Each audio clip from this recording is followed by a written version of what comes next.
Vulnerability അതെന്താണെന്ന് നിങ്ങൾക്ക് എല്ലാവർക്കും അറിയാം. പക്ഷേ ഈ സീറോ ഡേ വൾണറബിലിറ്റി അതിനെക്കുറിച്ച് ഇപ്പോഴും കുറച്ച് കൺഫ്യൂഷൻസ് ഉള്ള ഒരുപാട് പേരുണ്ട്. അവർക്കാണ് ഈ വീഡിയോ. സെക്യൂരിറ്റി റിലേറ്റഡ് ആയിട്ടുള്ള ഇൻ്റർവ്യൂസിന് പോകുന്ന എല്ലാവരും മസ്റ്റായിട്ട് പ്രതീക്ഷിക്കേണ്ട ഒരു ക്വസ്റ്റ്യനാണ് what is zero day vulnerability. അതെന്താണെന്ന് വളരെ സിമ്പിളായിട്ട് ഞാൻ നിങ്ങൾക്ക് എക്സ്പ്ലെയിൻ ചെയ്തു തരാം. നിങ്ങളെല്ലാവരും ബ്ലൂടൂത്ത് യൂസ് ചെയ്യാറുണ്ടല്ലേ? ബ്ലൂടൂത്ത് യൂസ് ചെയ്ത് ഹെഡ്ഫോൺസ് കണക്ട് ചെയ്യാറുണ്ട്, ബ്ലൂടൂത്ത് സ്പീക്കേഴ്സിലോട്ട് കണക്ട് ചെയ്യാറുണ്ട്, ബ്ലൂടൂത്ത് യൂസ് ചെയ്തിട്ട് വാച്ചസ് കണക്ട് ചെയ്യാറുണ്ട്. നിങ്ങളുടെ ബ്ലൂടൂത്തിൻ്റെ ആവശ്യം കഴിഞ്ഞതിന് ശേഷം അത് ഓഫ് ചെയ്തില്ലെങ്കിൽ നിങ്ങളുടെ ഫോൺ ഹാക്ക് ചെയ്യപ്പെട്ടേക്കാം. അപ്പോൾ ബ്ലൂടൂത്തിനൊരു വൾണറബിലിറ്റി ഉള്ളത് കൊണ്ടാണല്ലോ അവിടെ ഹാക്കിംഗ് നടക്കുന്നത്.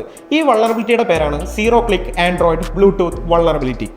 ഈ ഒരു വൾണറബിലിറ്റി എക്സ്പ്ലോയിറ്റ് ചെയ്ത് ഹാക്കേഴ്സിന് കീ സ്ട്രോക്സ് ഇഞ്ചെക്ട് ചെയ്ത് നിങ്ങളുടെ ഫോണിലോട്ട് ഒരു മാൽവെയർ ഇൻസ്റ്റാൾ ചെയ്യുന്ന ഘട്ടം വരെ എത്തിക്കാം. അപ്പോൾ ഈ ഒരു വൾണറബിലിറ്റി ഇന്നോ ഇന്നലെയോ വന്നതല്ല. ബ്ലൂടൂത്ത് ക്ലാസിക് ടെക്നോളജി ഡെവലപ്പ് ചെയ്ത അന്ന് മുതൽ ഈ ഒരു വൾണറബിലിറ്റി അവിടെയുണ്ട്. അതായത് ഒരു വീട്ടിലോട്ട് കയറാനായിട്ട് ഒരു സീക്രട്ട് ആയിട്ടുള്ള ഒരു വഴി ഉണ്ടാവും. അത് ആ വീടിൻ്റെ ഓണർക്ക് വരെ അറിയുന്നുണ്ടായിരിക്കത്തില്ല. ഒരു കള്ളൻ കയറിയതിന് ശേഷമായിരിക്കും ഓണർ ആ വഴി കണ്ടുപിടിക്കുന്നുണ്ടായിരിക്കാം.